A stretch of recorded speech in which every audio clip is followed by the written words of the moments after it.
Delighted to be with you. This session arose from a joint meeting of the vestry of Emmanuel Church and the board of Central Reformed Temple back in October after the terrible events of October the 7th. And we asked each other, what is it that we could learn in order to be able to help? And as you know, over the year, we've done a number of things together, and it's been really important to find those important things that I think are there to promote the future of the coexistence of peoples in the region. So we raised the issue of what it would be that would help people understand the conflict and understand the ways in which we can help in the future. And one of the responses was, let's learn a little bit about the region, about the peoples who live there, their background, their history, who are they, and where were they before and where are they now? So we decided to split it into two sessions. Today's session will deal with more of the long time past, and I'm so delighted that Pam Werntz is going to help me with trying to understand the Christian settlement in the Holy Lands and that whole period. So, but I'm going to start way back before that, and we're going to go. I'm hoping we'll get to, by the end of this evening, we'll get to the Ottoman Empire, which means that next week we can focus pretty much on contemporary history, everything from the First World War onwards, which really is where the hot water begins to boil. So I'm going to invite you to interrupt me as we go. If I feel like it's a really big issue that we can't cope with right at that moment, I'll delay it. But if it's something that we can answer, then I'll do so. And if there are other answers, because we are talking about history that is multifaceted, if there are other ways to think about it, then please feel free to offer that as well. And I want to tell you that obviously I have a background in Jewish history. It's my undergraduate degree, and I have been digging on an archaeological dig in the land of Israel. But I didn't have all the background to what we might call the history of other peoples. And that I had to read up about, and I hope to share some of that tonight with us all so that we get a sense of all of the peoples in all of the lands that we're talking about. In fact, that's where we have to start. So we deliberately chose the name History of the Holy Lands and Peoples in the plural. And the reason is because every time we use a name, we are actually using a view as to what we think about this area. And I've listed on the right-hand side some of the names that we're going to be using in our study and learning. They range from perhaps the earliest name given to this area, which is the name Canaan. And as you know, the Canaanites were one of the earliest peoples living in that land. But actually, the name was one of the earliest names that was actually ascribed to this part of the world. We have, of course, in the Bible, in the Torah, the concept of a promised land. That comes particularly when Moses is leading the people out of Egypt. And that's obviously a designation that's ascribed to a particular people and promised for a particular people. And we can think about what that means. The names Judah and Samaria, used mostly today politically to describe the areas around the West Bank, were actually ancient names. Judah and Samaria were the central parts of the region we're going to talk about, and were actually describing two different kingdoms, two different parts of the land. And we'll look at maps to see where that might be. But that's another way of talking about it. Israel. Now, Israel, the word Israel, when it first appears, it refers to people. So that it's the people of Israel, or the people Israel, Yisrael. Now, we know from our Torah study that Jacob's name was changed to Israel So whenever we refer to Israel in ancient texts, or other people do, like the Egyptians, they talk about Israel as a people. They don't necessarily refer to Israel as a land.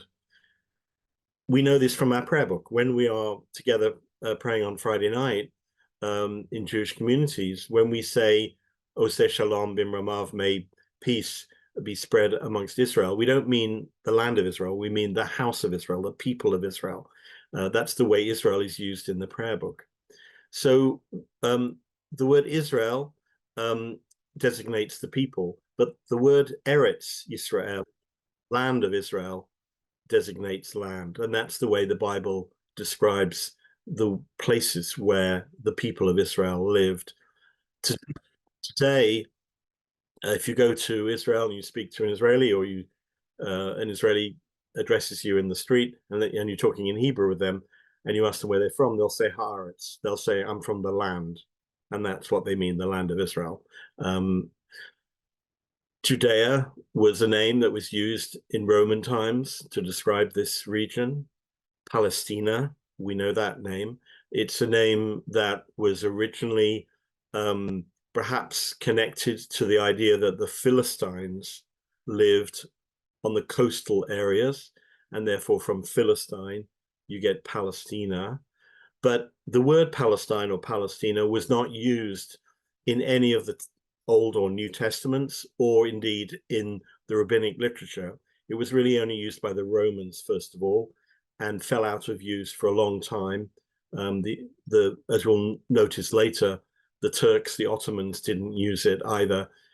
So it really came back into fashion at the time of the First World War, when the British used it to describe this part of the land. Greater Syria is another term that's been used for this area, particularly when the Turks and the Ottoman Empire were ruling it. Of course, Americans and Europeans, we use the phrase Near or Middle East, which of course is completely biased towards where we sit geographically, because they don't think of themselves as middle or near anything else. They are the center. So that's the phrase we use. Zion is a phrase used in ancient times to describe particularly Jerusalem, but also Mount Zion, that is, but also, of course, in the 19th century, used to describe a new political movement called Zionism that we'll learn about too. But Zion was used throughout Jewish literature, Jewish philosophy, Jewish writings throughout the Middle Ages to describe a yearning for the land. Palestine we use today as an entity. It has a seat at the United Nations. It's not yet a fully fledged country, but is a designated home for Palestinians. Israel Palestine is a phrase that's been used for about maybe 10 years. For those people who particularly want to ascribe themselves and connect to the idea of a two-state solution to the conflict. So Israel Palestine kind of indicates that you believe that this area is really divided into two. And then a fairly old phrase from perhaps an Oriental point of view, the idea of the Levant, which is another word, I think, for Near East, and describes this particular part of the region. Comes from the French, meaning kind of to look to your right, to look away from where you are, somewhere else. So these are all. Rabbi, you invited interruption. I have two questions, if I can jump in. One is there any mention of this area in the Quran? And the second question, why is Jerusalem not in that list? Okay, so Jerusalem is a city, as we all know. By the way, just put up your hand, just if you've ever been to Israel or to Jordan or to Egypt or Lebanon. Great, thank you. So fair majority, so that's good to know. So Jerusalem is a city. I'm not going to take anything for granted, so I'm going to explain everything, particularly if a question is asked. So Jerusalem is now the capital city of the state of Israel. It is a city that doesn't go on this list because it's not describing the land as in general. It only describes either a city or a municipality. Is Jerusalem, is Israel mentioned in the Quran? Yes, very much so. Particularly Jerusalem, actually, because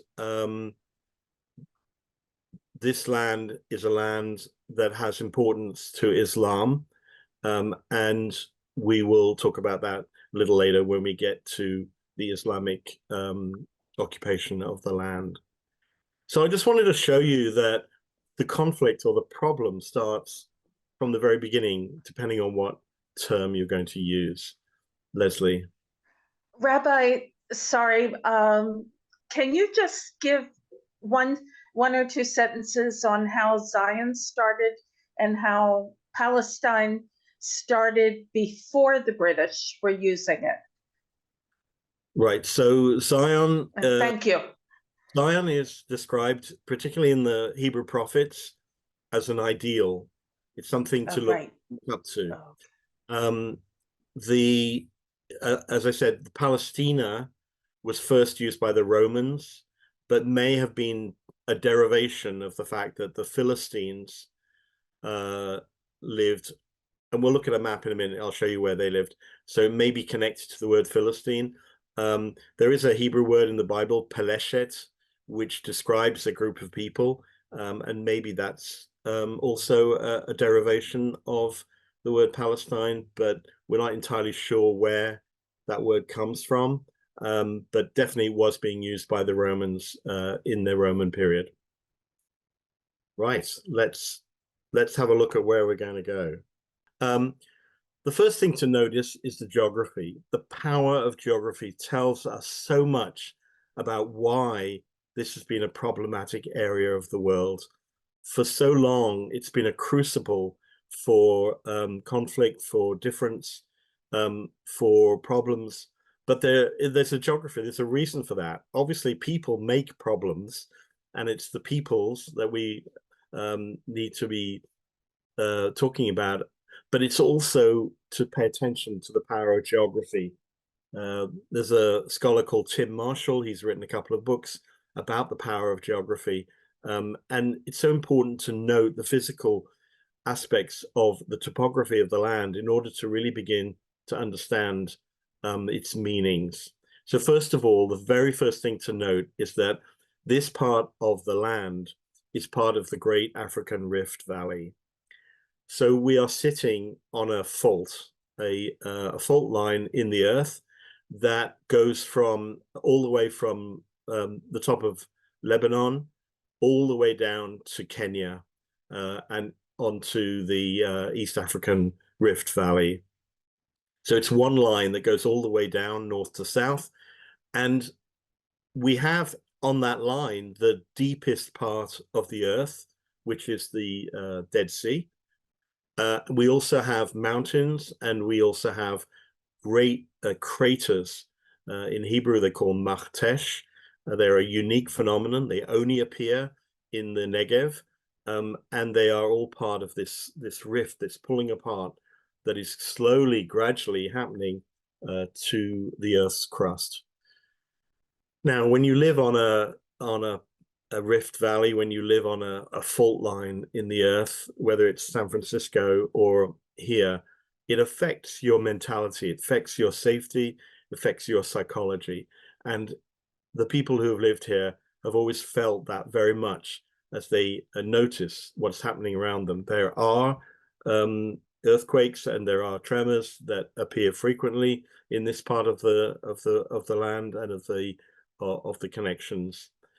But the other thing that we have to note, because we are in this particular spot, is that we're not quite sure where we are. For are we in Africa? Or maybe we're in Asia, or indeed Europe. We are, of course, at the crossroads. That's another reason why this has been such a crucible of conflict, because people who need to get from one of these areas to the other whether you're an invading army or you're a trader, you have to go through what we're going to call the Holy Lands, this middle area, this tiny little sliver of land, 40 miles wide and about 300 miles long. That has become a place that others have always tried to gain power over. What I will say, and I'll show you a little diagram later, is that the external pressures on this land usually run north to south. The internal pressures, that is between the peoples, usually run west to east. And that also has a very powerful, significant concept that we need to pay attention to. We'll see here on this map, and of course it seems something that people are familiar with, that this is what's called the Fertile Crescent, this whole swath of green area. And of course, that's the area that prehistoric human beings and Neolithic peoples moved across this Fertile Crescent. The impassable deserts that were in the way restricted their movements. So you can see that there's, if we think of human beings and Neolithic creatures beginning in East Africa, then they will have come up either through the Nile, through what we now know as Egypt, into this area, or other peoples will have come from Asia down the Fertile Crescent into these areas. And that's exactly what the story of Abraham and Sarah is all about. It's a story of a people's moving across this Fertile Crescent to this piece of land. You'll see there on the map the two main rivers of this crescent, that is the Tigris River and the Euphrates River. We'll come back to the Euphrates River later. But also just to point out, as we look north from the crescent, we see what is now Turkey, Anatolia, the Ottoman Empire, moving into Greece, and eventually west into Rome. All of those are going to be very important aspects of the movement of peoples around this part of the world. And remember, this was always a place where people moved up and down all the time over the centuries, going to Egypt, going to Iraq, going to Saudi, going on Hajj to Mecca and Medina, going to Venice, going to Europe, whether it was the Mongols coming from Asia, whether it was the Venetians, Marco Polo, and all the others coming east, that you have to cross this piece of land. It's important to remember that north-south direction. Here's a map of the modern current situation. So we have, as you can see, what effectively is two main areas.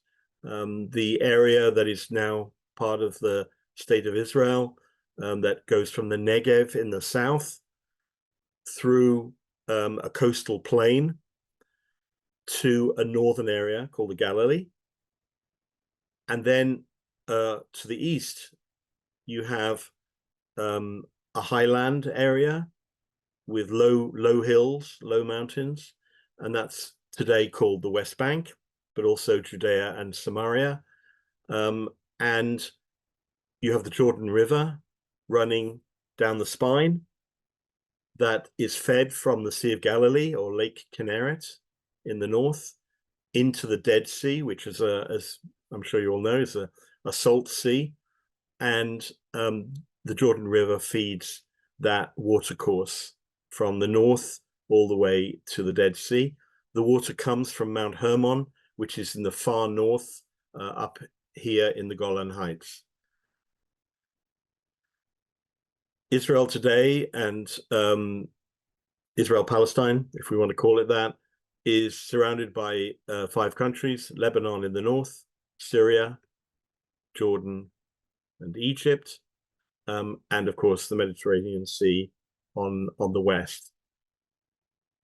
When we talk about the Holy Lands, we mean all of these lands, including Jordan and Syria and Lebanon and Egypt. All of these are mentioned either in the Hebrew Bible or in the New Testament. And so we think of these all as part of the description of what we are describing. If we go to a map without any geographical, with only geographical terms, with no political terms ascribed to it, in other words, the lands rather than the peoples, we begin to see something very interesting. First of all, there are no natural barriers north to south. You can travel north to south very easily. Obviously, the best way to do it is along the watercourse, that is the Jordan River, because that is a valley, it's the Jordan Valley, and it'll take you, again, from Africa all the way up into Europe eventually. And you'll be able to cross the Dead Sea and the Sea of Galilee, and you'll be able to go into Lebanon and then into Turkey. And in ancient times, that was definitely a way in which ancient peoples would move up and down this region. The road, there wasn't a road, but what it was called the Road of the Kings. That was the name of the passage that you would go. So if you were in the 3rd century before the Common Era, and you were saying you were going on the Way of the Kings, that's the way you would go. But there was another way to go, which was across the up and down the coastal region, and that was the Way of the Sea. So if you were an Egyptian, let's say in the 12th century before the Common Era, and you wanted to go up to fight the Hittites in Turkey or in what is currently Syria, you would have to go by the Way of the Sea, and you would go across this coastal plain up here, this green area that is only blocked by the Carmel Mountains, but the Carmel Mountains has passages that run through it, and there are towns now, their cities, that are placed strategically on the passages, the throughways through the Carmel Mountains. One of those is called Yokneam. Yokneam was the site that I was digging on in 1975 and 76, 2 summers working on an archaeological dig. And my claim to fame was that well, first of all, I was finding a lot of Hellenistic, that is Greek era pottery. I was very excited because it came from like the 3rd century before the Common Era. And I showed it to my archaeological supervisor, and he pretty much tossed it away and said, that's not worth anything. What we're really looking for is Israelite pottery. So after a few more weeks of digging, I did manage to find the top of a jar that had a bull's head on it and was thought to be Israelite pottery. So I was very excited about that. But from 9 weeks, no, probably 18 weeks of digging, that's all I ever found. So it's hard work, I can tell you. Let's just talk a little bit about the geography here, or the topography. What we're looking at is a very low-lying coastal area that's obviously very fertile, and a hilly inland area. And now we begin to see that west to east, there's a big difference between peoples who live in this green coastal area and the peoples who live in this hilly area. Then you have the Jordan Valley, and then over the Jordan Valley, you have high mountains of what is now Jordan, Iraq, and Syria. So this is a difference in the topography of the land that also affects the peoples of the land. And I can tell you, and you know, after couple of hours of learning together, we'll learn that this land was never occupied by one peoples. It was always occupied by two or more. And one group of peoples always lived on the coastal plain, and another group of peoples lived on the hillsides, on the countries, on the hill country.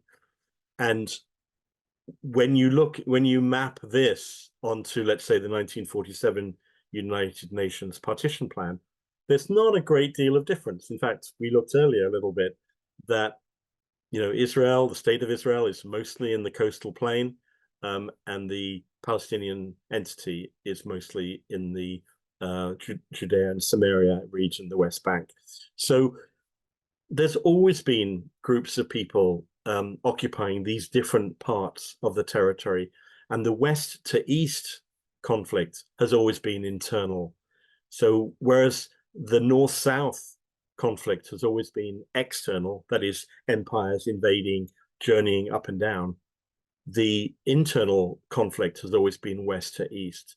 And that, of course, is because different people want to occupy more of the land at different times. Of course, down here in the south, we have a semi-arid area called the Negev, which moves into the Sinai Desert.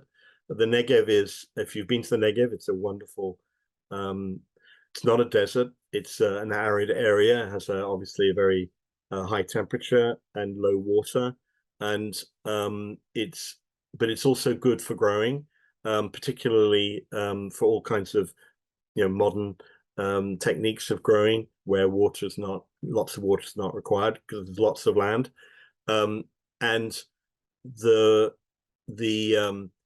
areas around the Negev and down to the Red Sea at the bottom are all very much part of moving into the desert areas.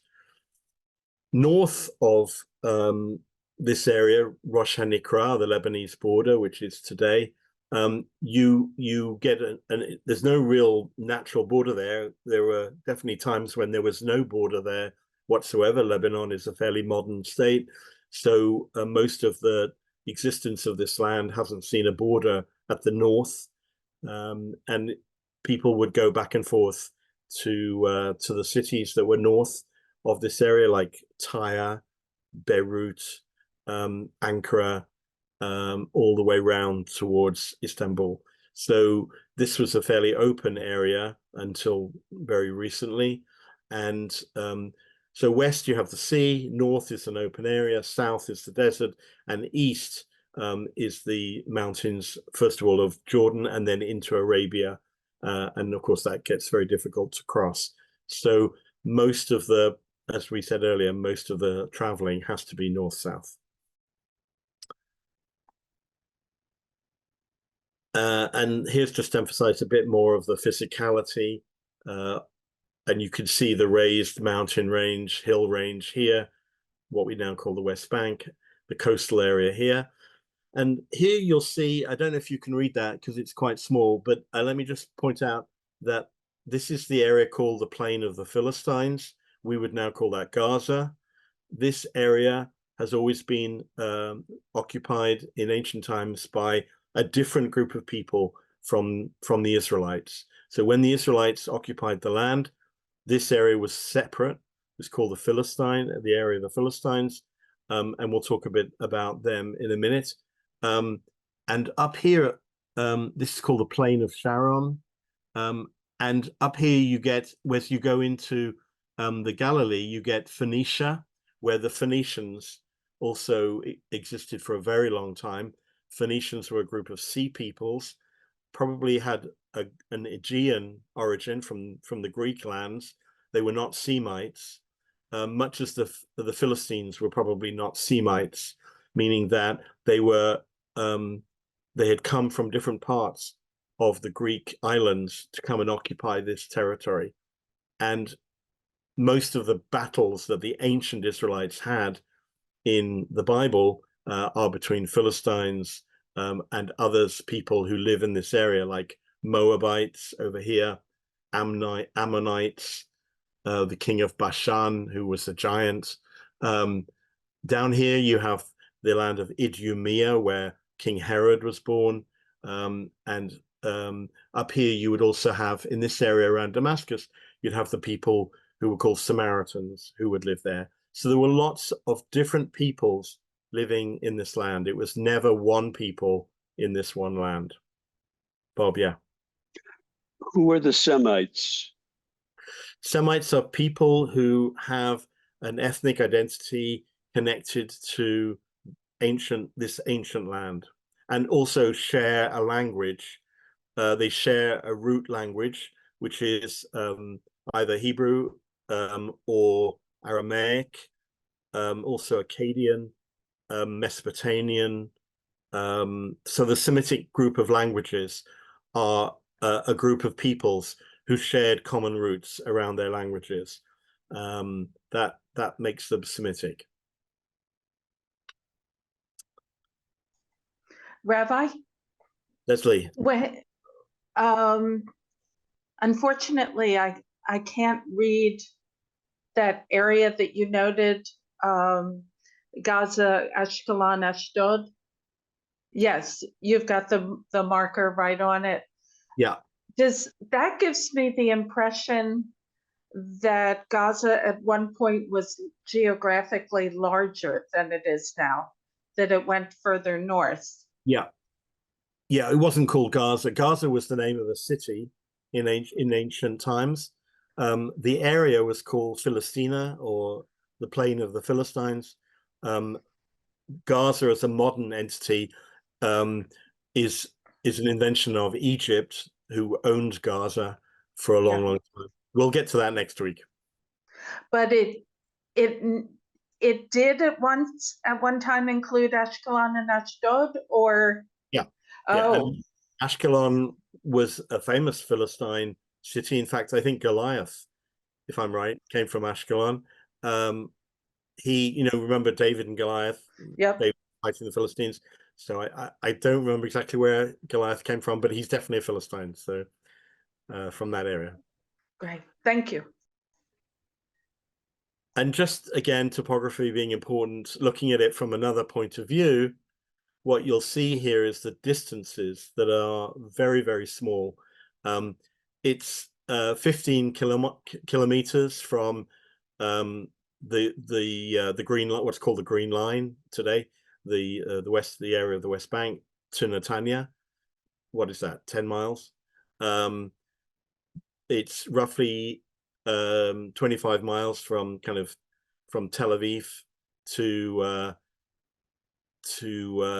this area here, which is under Palestinian Authority.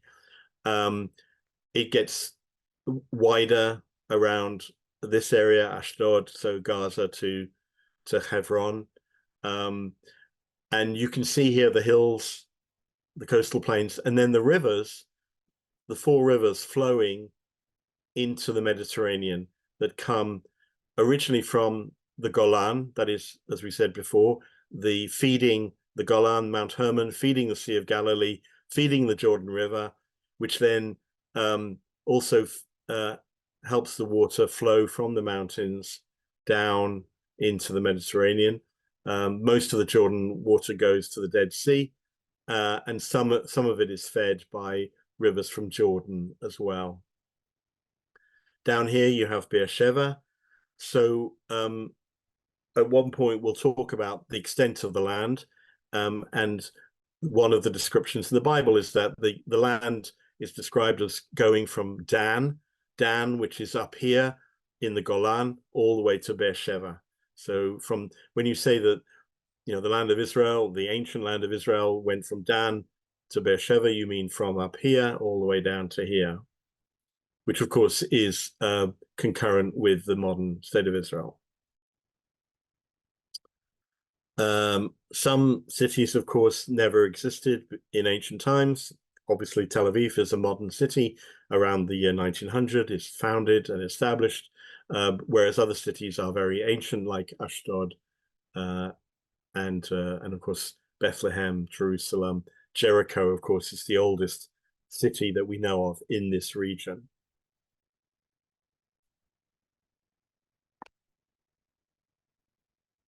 So we read in the Bible, in Genesis, God speaking to Abraham. On that day, Adonai made a covenant with Abraham. To your offspring, I assign this land from the river of Egypt to the great river, the river Euphrates. Now, if we take that literally from the river of Egypt, which I assume is the Nile, to the river Euphrates, you remember where that was, all the way over in the Fertile Crescent? That's a huge swath of land. The Jews, the Israelites, the tribe of Abraham never occupied that much land. So when we talk about the promised land, it's a little invidious to use that phrase when we're talking about current geopolitical issues, because no one is suggesting that Israel, take over the entire country of Iraq and of Syria and of and parts of Iran as well. So we have to be careful, as we said.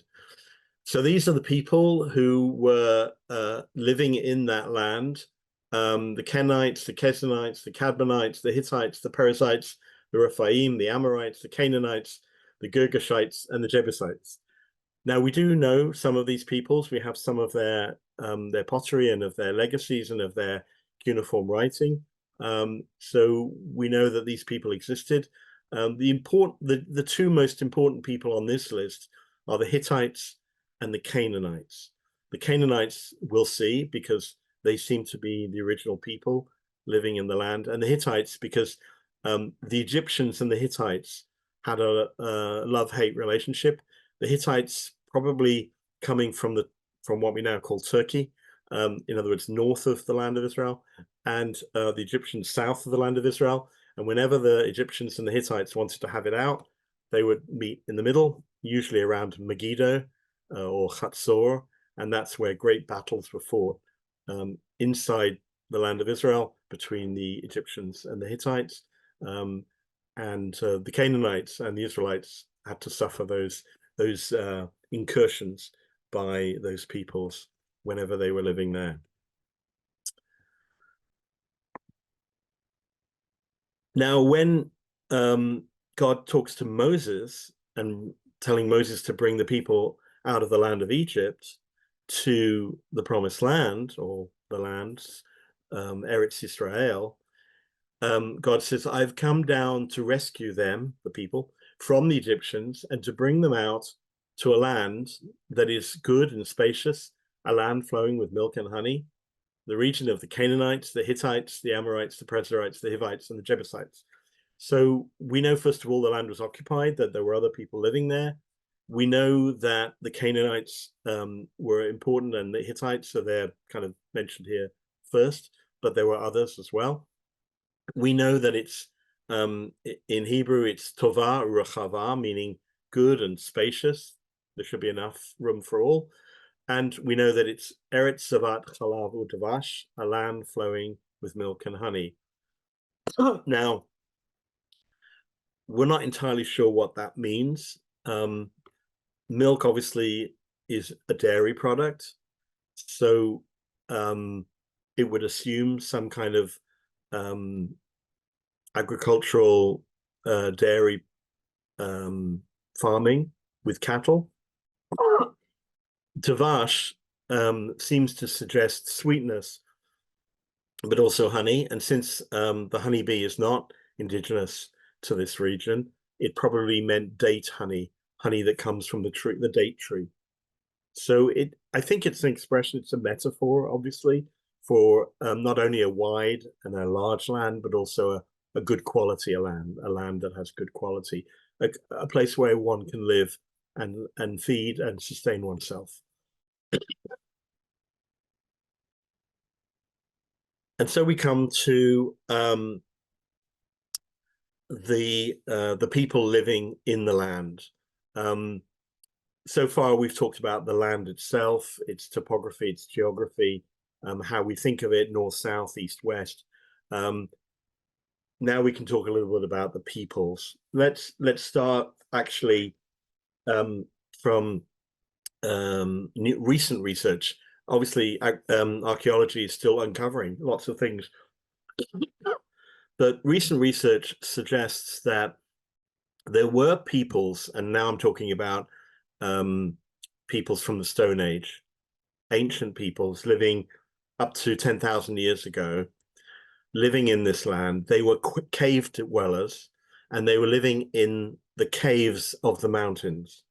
So they were finding shelter and protection from, say, wild animals, particularly around those hills of Judea and Samaria. So we have evidence of ancient peoples living there. They seem to have traveled up from East Africa along the Rift Valley, but also have come in from Asia. And we seem to have both human and Neolithic peoples, Neanderthal peoples living together. And they were people who obviously didn't leave a great mark on the land, but gradually they seem to have transformed themselves into hunter-gatherers, and then people beginning to sow wheat and to become farmers. All of that happens as the Stone Age ends and we come into the early Bronze Age. So we're now talking about 3000 before the Common Era. And that's when we assume the people called the Canaanites are living in this land. As I said, they have Semitic language. They seem to have some connections with trade across the Fertile Crescent. So from Mesopotamia all the way down to Egypt and back again. They had many gods. In the Bible, they're called the people of Baal. Baal was one of many gods that they worshipped. And so this region seems to be stable. It has small groups of people who are both hunter-gatherers and farmers living in proximity with each other. And then you get the rise of the Egyptian First Kingdom, and that has a great influence on this area. And pretty much Egypt from then on holds control of the area as a province of the pharaohs. And that goes on for hundreds of years until we get down to the 12th century. That is 1,200 years before the Common Era. And this is the moment, this is the watershed moment. This is the moment when we can think about the beginnings of this land as either a holy land or a land that has from that moment on had a consistent and settlement of peoples who love the land, who see it as their land, and who will defend it. And as I say, not one peoples, but more than one peoples. So what happens in the year 1200 before the Common Era? Well, there seems to have been a great climactic change of weather. And we know today about climate change and how important it is to what's happening in the world, and what an impact it has on peoples around the world. Well, this particular climate change, we don't know too much about it. We know that temperatures changed. We know that there were great storms, volcanic eruptions. And it seems to be that the area around the Aegean, that is the Greek islands, and west to Sicily, all created a dispersion of peoples. And these new peoples, like we have today, came en masse to this area. And they were called the Sea Peoples because they came by sea. They came from the west, whereas up to now, everyone had come either from the south or from the east. A whole new set of peoples came from the west. And these are the Philistines, the Phoenicians, the Sea Peoples, and they tried to take over Egypt. They were not successful, but they settled in the areas that are here called Philistia, and up north in the area of Phoenicia. So they stayed on the coastal lands. They didn't go up into the hill country. They stayed down in the coastal lands, and they were people who interacted with the Canaanites. They seem to have traded with them, but also fought with them. So like many of these situations where you have new peoples arriving, there's some of the time they try and keep together, and some of the time it's just too conflictual and they're fighting each other. So the archaeologists can show us areas of burnt cities, of levels of burning that show that this time around 1200 is a difficult time for this region. Everything seems to be upset.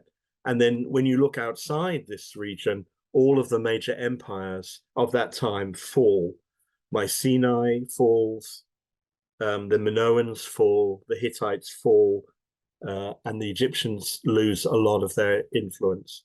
So we're beginning to see a worldwide, global, something's happening, and the peoples are shifting and the empires are falling, which creates a vacuum, a power vacuum. And into that power vacuum, we get the name of something for the very first time, and that's the name Israel. It appears on an Egyptian tablet, and the Egyptian pharaoh says, and we date this to 1210 BCE. He says, "I have subdued Israel, their seed shall be no more."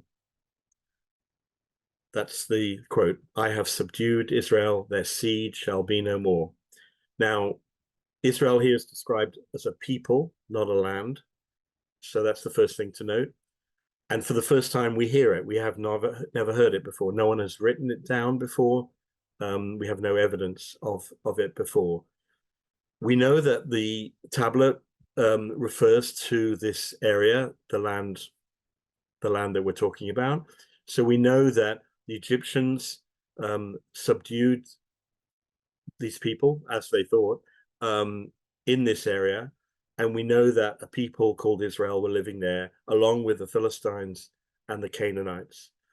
Now, if you read the book of Joshua, which is a terrible book to read, I don't advise it, you will think that the Israelites came out of Egypt, conquered the land of Canaan, destroyed its people and its cities, including Jericho, and took over the land, and it became the land of Israel. That's what we read in the book of Judges. Sorry, in the book of Joshua. If you read the book of Judges, a slightly different picture emerges. That is a picture of people living side by side with these different groups, the Moabites. Remember, they're in the book of Ruth. You have the Philistines. We've talked about them. The Edomites. The trading goes on between, in the book of Judges, between the Judges and the Edomites. They're still fighting in the book of Judges. Remember, we have the famous warrior Queen Deborah. So there is fighting going on, but there's also a great deal of time when people are living side by side. In the book of Samuel, for instance, we see a great deal of that. And remember, the people come to Samuel and say, "Make us a king." And he's very much against it. He doesn't really want to create a kingdom. He'd rather just go for the status quo, where people are actually living quite nicely, well together. So where did this people called Israel come from? We don't exactly know. So there are at least three theories. One is that they come like they do in the book of Exodus. They come out of Egypt. They've previously been in the land of Canaan. They went down into Egypt. Jacob takes his family to the land of Egypt. They are imprisoned by Pharaoh. They are enslaved, and 400 years later, Moses brings them back through the Sinai, through the wilderness, to the land of Israel, where Joshua leads them and conquers the land. That's theory one. Theory two is that they've always been there. They were there along with the Canaanites. They were just never mentioned in any of those other tablets. And it's not until the Egyptians mention them that we know about them, and that they were always an indigenous part of that part of the land. The third theory is that they came with the sea peoples, that they were part of that west to east immigration. And because all of the events that we're going to talk about now in terms of the 12 tribes happened around the 13th century, 1200s, that could be possible as well. But we don't really know. All we know is that, according to the Bible, the land was divided into the 12 tribes. And as you can see, when you look at this map, you'll see that the 12 tribes lived across the Jordan River. So on the west and the east side of it, they lived in the north beyond what we call the Lebanese border and down south into the Negev. So again, the borders of the land have not been easily determined by natural phenomenon, but rather by where people wanted to live and where they could settle and make a home for themselves. Just not to confuse you, you'll see the word Dan here. I spoke earlier about Dan, the tribe of Dan, being in the north. And the reason for that is because although that was what was promised them, the strength of the Philistines, back to Leslie's point, the strength of the Philistines moved the tribe of Dan from this area up into here to where it's described now as being. So when you say Dan to Beersheba, we go from up here all the way down to Beersheba, which is down here. And the Philistine area got bigger. Bob. I don't mean to be asking too many questions, but they're pretty short. Where on this map did the Hebrews cross from Egypt? What did they cross on this map?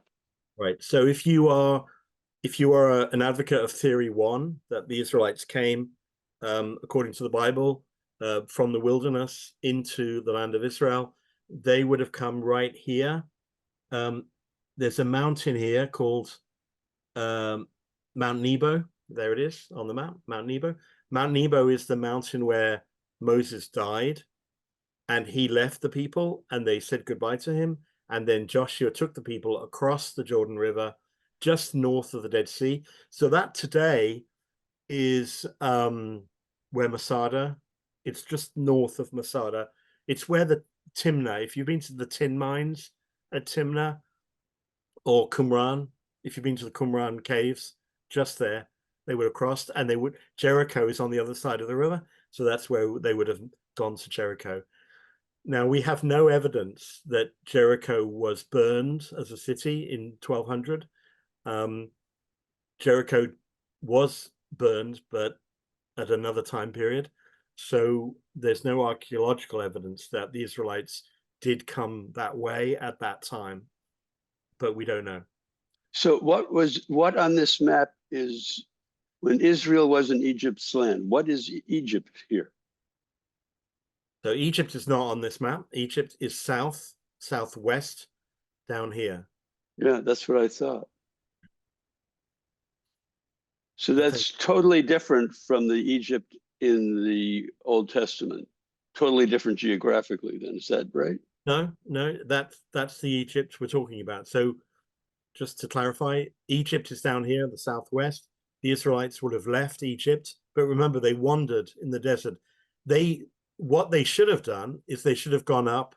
Remember I talked about the way of the sea? They should have gone up this road here, the way of the sea, into the land. But God took them around a circuitous route, partly to go to Mount Sinai, which is at the bottom of the Sinai desert. So they went south, and remember, they had to go for 40 years. So they went south, they went for 40 years until they came over here, which is Arabia. And then they were on the east side of the Jordan. Two of the tribes in the book of Deuteronomy say to Moses, we don't want to cross the Jordan. We want to stay on the east side of the Jordan. That's Reuben, Manasseh, and Gad. And the rest of the tribes go over to the west of the Jordan River.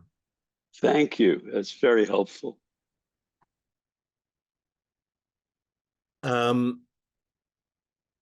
That's just a quote from the Book of Kings about down to Beersheba. We've talked about that. And I wanted to do one more slide before I get to turn this over to Pam. We've talked about the origins of the peoples who lived in this area. we can't possibly cover every part of history from now until the 1800s. So this whole map is going to sum it all up. Basically to say that the peoples from that moment on pretty much stay in existence in that area. Despite people coming and going, we have peoples who are called Israelite.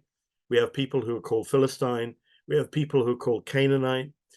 They continue to occupy and live in this land. The borders change, they grow, and they shorten. So the big green area, the border there, that's the kingdom of David and Solomon, which was the largest time ever that the land of Israel has this border. It goes all the way to Damascus in the east, goes all the way to Beirut, and down to Aqaba and the Red Sea, and of course includes the Gaza over here.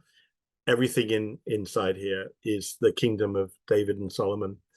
The red line is much later on. It's when the Maccabees, so now we're talking 1,000 years later, when the Maccabees had their own kingdom called the Hasmonean kingdom. This was the area they occupied, and as you can see, it was partitioned. So there was an area here around Ashkelon, again, kind of a Philistine area, which was not occupied by them. And you have this area here, the Lebanese kind of area, which was not occupied by them. But when we talk about the Hasmoneans and everything up to King Herod, we're talking about this area. And then the black area, the dotted line, is the original, what we might call the Israelite 12 tribes area, the ancient Israelite kingdom. So you can see how it's changed over time. The natural borders go over the Jordan River a number of times. The Jordan River is not a political border. It's just a river. So sometimes the kingdoms are over that river and sometimes they're not. Sometimes they go up north, sometimes they go down south. It depends on, what's happening. Usually what's happening outside the land, that from the north and the south, the influences of either Egypt or whatever happening in the north usually contains this part of the land. But from the ancient kingdoms, the Israelites are existing in the land and living there.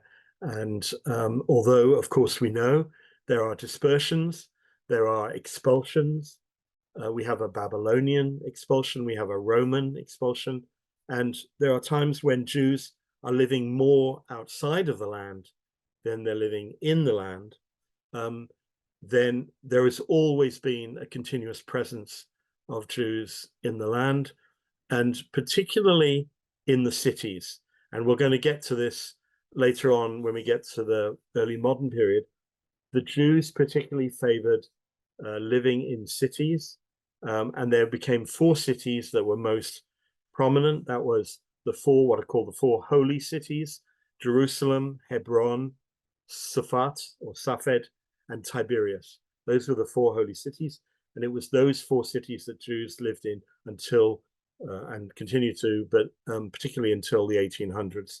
Whenever Jews were expelled from the land and areas of the coast became free of Jews, that coastal plain may not have had many Jews in it, but the cities always had Jews, and the Galilee always had Jews. Who were they living with? Different peoples at different times. So sometimes they were living, once the Canaanites had disappeared and the Philistines had disappeared, they began to be living with Arab peoples, particularly Bedouin. We'll talk about those later. And of course, the religions changed too. So they're beginning to live with Christians and Byzantines, people from the Byzantine Empire, and then gradually, obviously, living with Islamic peoples, Arab Islamic peoples, who come out of Arabia at the turn of the 7th century and change the whole region again. But before we get to them, we need to know more about Christians.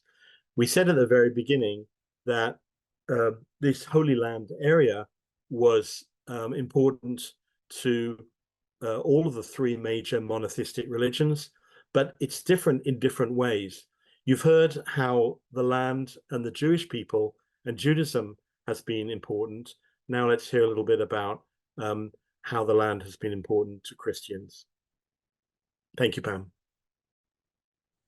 Thank you. You are a tough act to follow. So I don't have a degree in history. I'm trying to stay 1 page ahead in the book. What I want to, this is a map that comes from a Jewish history of the region. And I'm glad that it's the writing is too small for you to read, because all the things in boxes are kind of Christian mythology, locating places where certain things are said to have taken place in 1 or more of the Gospels. I think the most important thing on this map is the scale that you can see at the bottom left, that shows that the distance between those 2 lines, about an inch, is 10 miles. And Rabbi Shire pointed out on an earlier map that this is a very small territory and the crossroads for major trade routes. So the Roman Empire, when the Roman Empire occupied this territory, they did so by military enforcement. And it was into that atmosphere that Jesus, the historical Jesus, was born and died. And people who had been persuaded by Jesus of a kind of a way of life began to talk to other people, write about him, and model their lives after him. The thing that I think I want to talk about, my Rabbi asked me to talk about the first 500 years of Christianity, and then threw in, and could you say something about the Crusades? I was like, oh, okay. The first, I'm going to lean on a professor who teaches at Ben Gurion University in the Negev. Her name is Michal Bar Asher Ziegel, and she talks about, she gives this wonderful lecture that you can find on YouTube if you are looking, about answering the question of when did Jews and Christians separate? When did Jews and Christians go different ways? And she argues that that's the wrong question to ask, especially in the first 4 centuries of the Common Era. That we Christians and Jews were not just, it wasn't a binary. That there were many Jews all around the Mediterranean. Not just living in this strip of land, but dispersed, and travel was fairly well developed because of the roads that Romans built and the shipping industry. So people got around, but when we want to look and find out kind of what was happening with Jesus followers and non-Jesus followers, it's important to note that the Mishnah which is about the 2nd century of the Common Era, has very little to say about Christianity. It's like Christianity is unimportant at that point. We have evidence from a 3rd century theologian whose name was Origen, who is writing about and quoting and refuting the work of a 2nd century pagan writer whose name is Celsus. Celsus describes Christians, kind of mocks Christians. I'm looking for my notes here. He describes them as the stupid, the lowborn, the gullible, slaves, women, and children. And Origen, when he quotes Celsus, whose work is gone, the only way we know about him is because he wrote to Origen and then Origen responded. Importantly, I think Origen doesn't argue or dispute the assessment. He's like, yeah, that's what we're about. So I think that Christianity is kind of insignificant in the first couple hundred years of its life. It's a kind of a small operation, and things only get bad when the emperor, the Roman emperor, decides to put a cross on the shields of the people who are going to war, and they win a battle, and he decides that it was the Christian God that helped win the battle.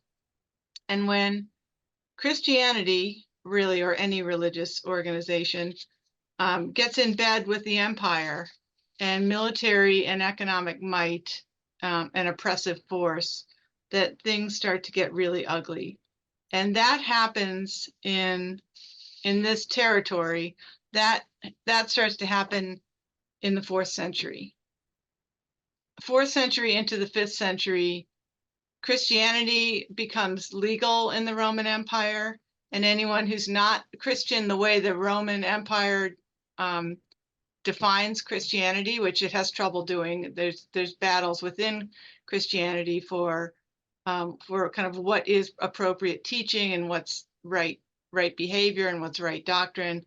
Those kind of arguments happen, but the people that lose every time are the people who aren't part of that empire and aren't willing to somehow go along with it. And so that's when things become it becomes very important to either declare yourself Christian or according to the empire, or not Christian. But there's evidence as late as the 5th century that groups of Jesus followers and non-Jesus followers are sharing meals, are sharing holidays. St. Chrysostom writes to his congregation and says, stop fasting on Yom Kippur and stop going to the Rosh Hashanah ceremonies of trumpets, and stop eating matzah. That's not what we do. Those kinds of, so we start to separate, and we start, and Christians begin what then becomes, centuries, millennia of just bad behavior, whether it's the Roman Empire or the Air Force Academy. It's bad when Christians and Christianity and military might kind of are in bed together. What else? What kind of questions do you have? I really feel like rather than just spewing a bunch of information about the history of this, the trouble that Christians caused, I wonder what you want to know. Gail. As you were talking, I was wondering, when did the Sabbath move to 2 different days? Well, the Sabbath, if the Sunday was a Roman holiday each week. So if Christians agreed to worship on Sunday and not what we call Saturday, on the first day of the week rather than the last day of the week, that was a kind of getting co-opted by the Roman Empire. it was a way to have a holiday. I mean, in Israel now, Christians worship on Sundays, but it's a work day so Christian congregations have very few men ever at worship because they're working. But if you move your worship day to the day that the empire is celebrating, then you can, then you have the day to worship or to pray or to be with family or those kinds of things. So my guess is it developed, probably in the fourth century. Bob, Frank. When did Christians become non-Jews? Well, that's what Professor Siegel is answering, and she's saying certainly not before the 5th century. But there's some parts where Christians have never not become. I mean, Jews and Christians have always lived side by side and influenced each other. I mean, witness this conversation. That's not a contemporary development. That has existed in the margins, since the 5th century. Pam, I have a question. Yes. Relating to the Crusades. We were always taught that there were these Europeans, white Europeans, going off to kill infidel in the Middle East, and established kingdoms there, and then left eventually when they were conquered. And the Arab peoples took it back. And there's a sense there that it was always a foreign influence and a way of kind of Europeans meddling in the Middle East and Christians meddling in lands that were Islamic. Mm-hmm.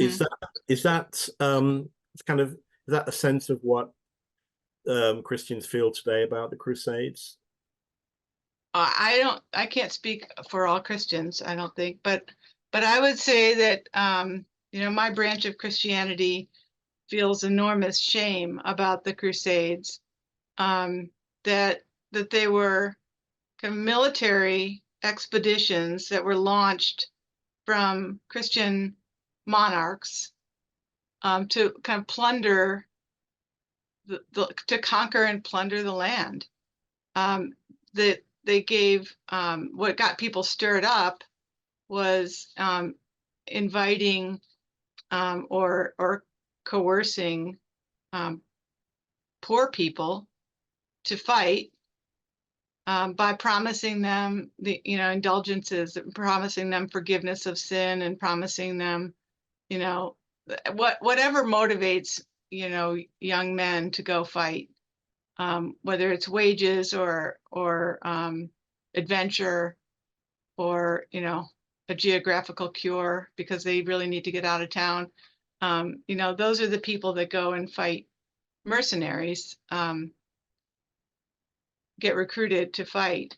But the theological justification becomes that this is ensuring that Christians will rule the world, right? And so anyone that threatens, anyone that gets in the way of that, it's not unlike, I think, the U.S. and its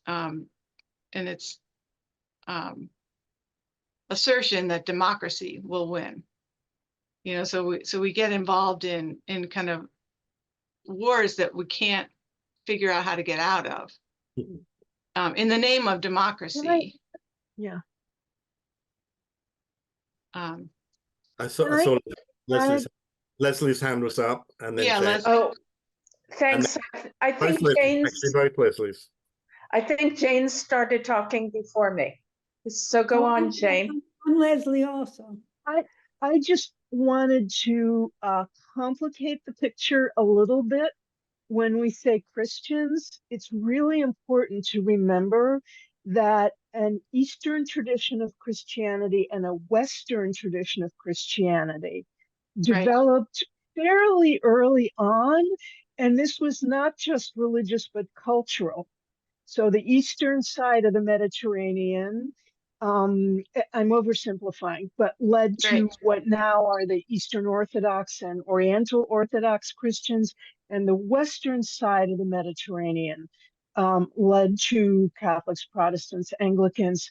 I have a blank and I'm not fully up on my history of the beginning of the Crusades, but the Eastern Christians were a factor in the Crusades, and I'm drawing a complete blank on the dynamic there, but I just Right. wanted to complicate things by saying that there wasn't and there isn't one Christianity that is the same as Western Christianity. So Right. it's really, really important to know that. Right. That's right. And that was a factor in the Crusades. You know, what Pam said stands. The Western kingdoms and rulers and empires were dominant, you know, and recruited So the huge numbers Crusades, of people. right. And Crusades started you around, know, those are the people who. Go ahead. the Crusades started around 1000 and ended in Right. 1300. So about 300 years. And as Jane says, there continues to not be agreement in teaching or in important symbols or the way we worship. I mean, there's a significant split that happens between Eastern and Western Mediterranean Christianity around the year 500. There's another split that happens around the year 1000. 1500 is when Reformation happens, and the splits kind of become splinters. So there is no one Christianity, and there isn't one Judaism either, and there never has been in either of our traditions. Leslie Warsaw had her hand up for a long time. So I did. I was brought up to think that, or was taught that the only difference between Jews and Christians, and this, I'm not being facetious, is whether they accept the divinity of Jesus, whether he was the Son of God or just a nice Jewish boy who made good. right. And that was always how it was presented to me. That was the dividing thing. No doubt about how good he was. No doubt about, you know, how, as a human being, how divine he was. But that other thing, and I was taught that was the whole story. So when was it exactly that happened in history? That I don't think that's a historical line. I think that's that's an imaginary response to the differences between Jews and Christians. I mean, they're and it has our religious identity has so much to do with the circumstances of our birth and the places where we lived and what the external pressures were, and what the internal pressures are, and all those kinds of things. I had a partner once who was raised as an Orthodox Jew, and she came to a class with me that was happening at my church, and people were talking about what they believed about the resurrection. She had always been taught that the difference between a Christian and a Jew is that a Christian believed that Jesus was somehow biologically, physically raised from after he was dead, he was made alive again. And what she heard when people went around the room and talked about, they were all Christians, what they believed the resurrection meant. We walked out of that meeting and she was like, no one in there believes in the resurrection. And I said, that's so funny, because I hear it and I think everyone in that room believes in the resurrection. She was like, but no one believes that somehow he was like physically alive after he was completely dead. And I said, no one believes that. And she's like, but I thought that's what you had to believe. That was the difference between a Christian and a Jew. I'm like, that's not the difference. We have much in common, and we have some distinct characteristics that are different. But those are really kind of macro assessments, and individuals are all over the place. I want to go back to the other Leslie. Actually, I think the two Leslies are thinking alike tonight, because I was also going to bring up Jesus. I learned very little about him growing up in the Jewish community, and something that you had said earlier made me think, how did he get to be so well known? And was he first ostracized before he was followed? Mm-hmm. Well, we don't know how he got to be so well known, but the person who gets credit for it is the Apostle Paul, who is very moved by an experience that he has that changes his life. And but I wouldn't say that Paul ever was a Christian, but Paul was he was a Jewish follower of Jesus. Mm. And the body of what we call New Testament scripture for Christians really is a lot about answering the question of, do you have to become Jewish in order to be a Jesus follower? And Paul says no. Paul goes on this recruiting mission, or a series of recruiting missions, that says you don't have to be, and really what that means is, men, you do not have to be circumcised in order to be faithful and to be a part of this community. And that causes all kinds of problems. But for Paul and for other people. But Paul probably was the one that kind of made Jesus famous.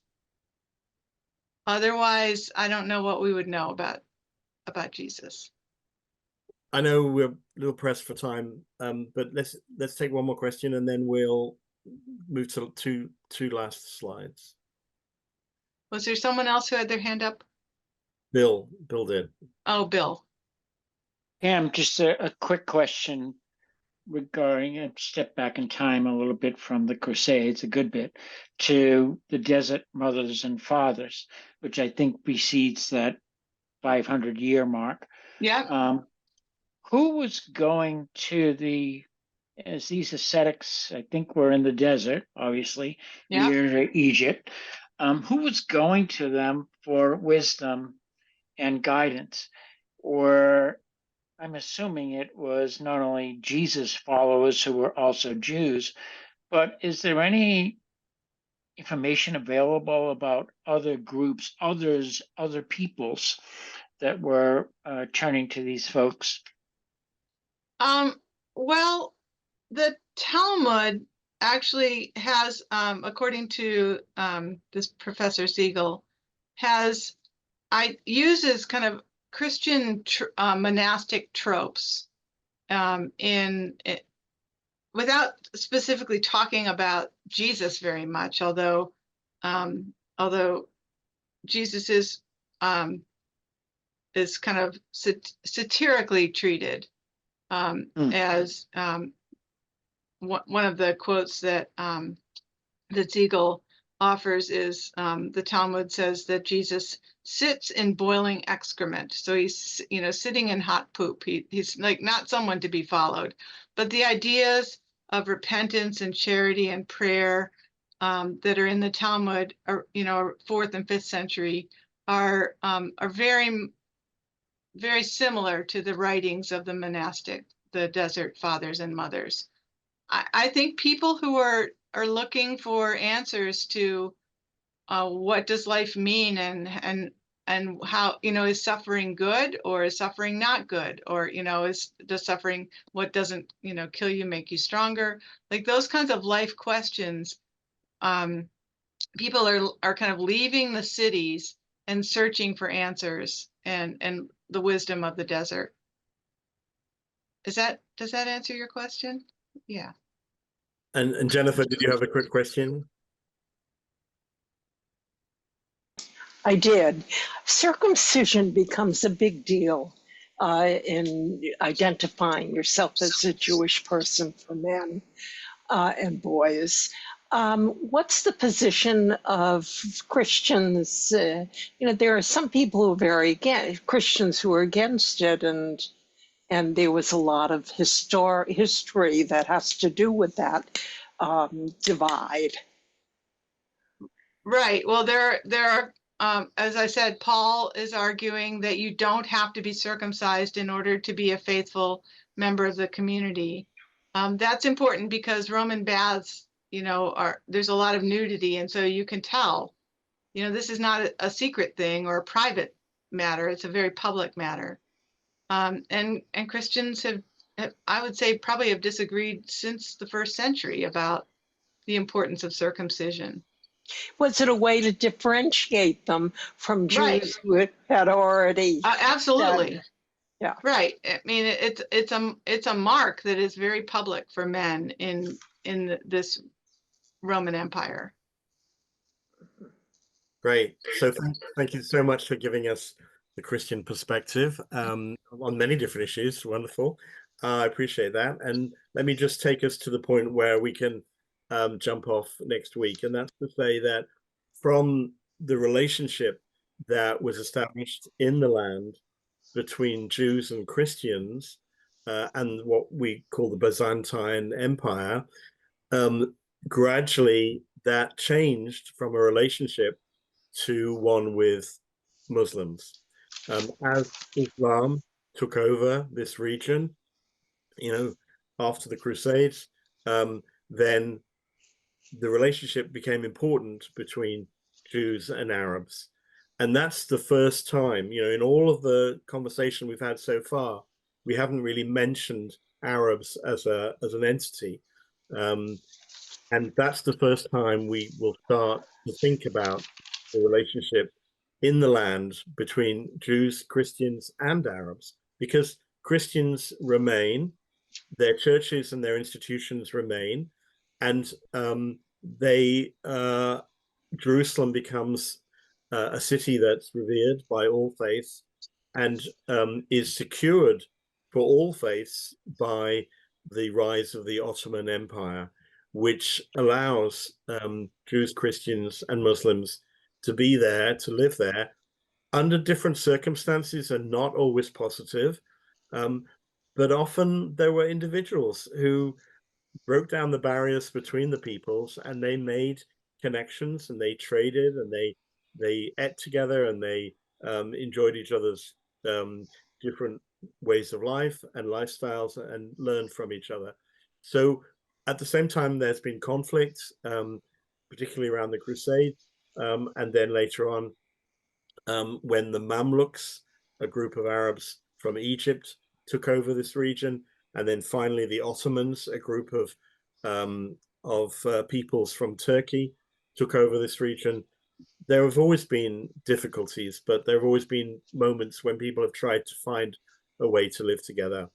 And so during this period from, let's say, 600 to 1880, we have Jews, Christians, and Muslims living in the land.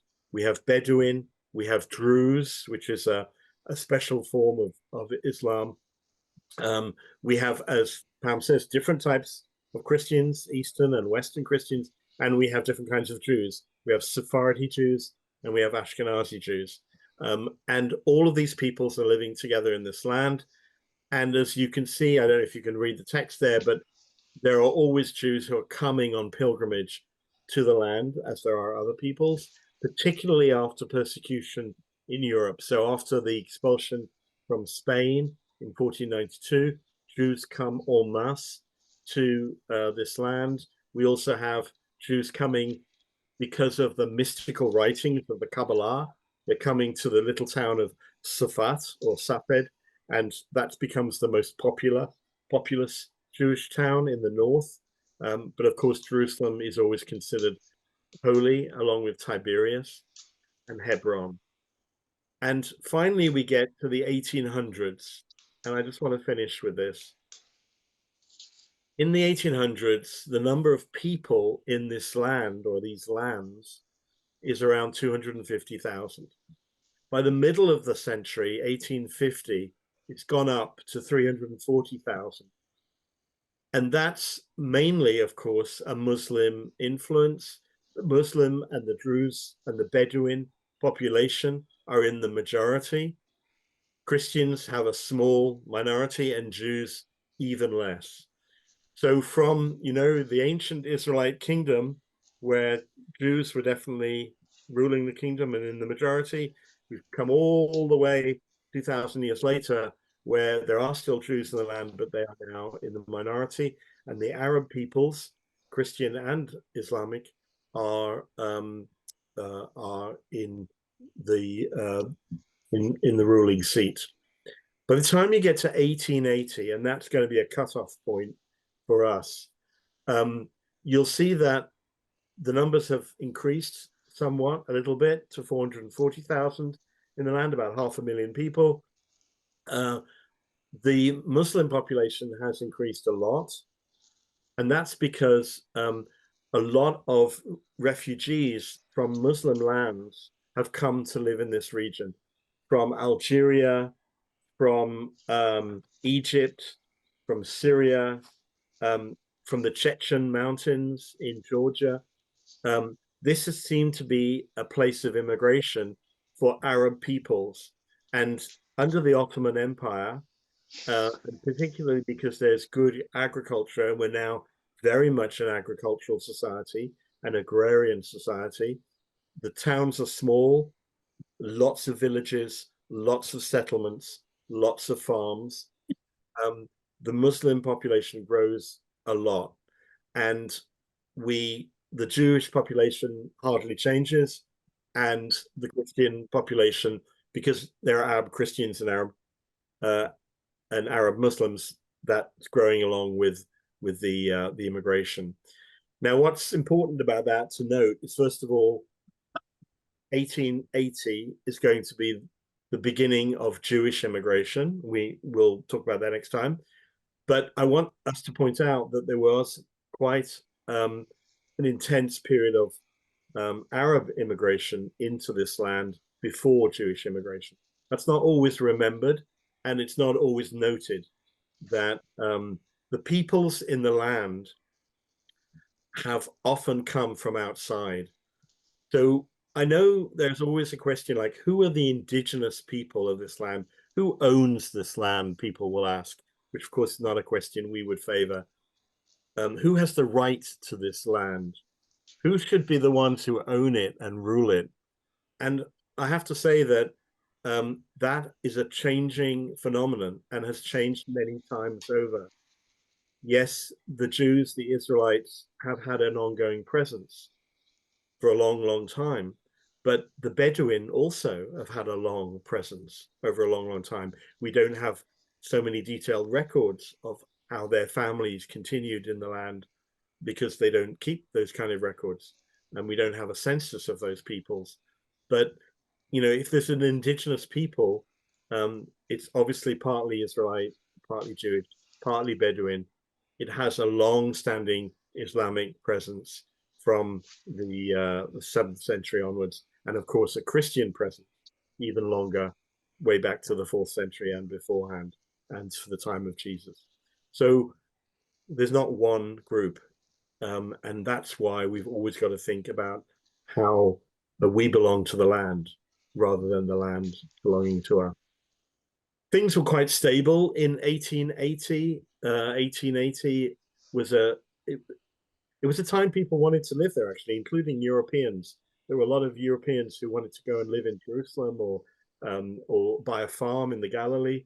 And that was quite a pleasant, certainly a calm place, a place that was ruled from Syria by the Ottomans and considered a part of Syria. It wasn't considered a land of its own, it was considered part of Syria at the time. After 1880, the picture will change enormously, and that's where we will leave it for next week's episode. So thank you for being with us, and feel free to, during the week, ask any questions, do some reading, and look up all the statistics and facts that you want. Be prepared for the coming of the First World War. Thank you. Thank you. Michael, thank you very much. Thank you.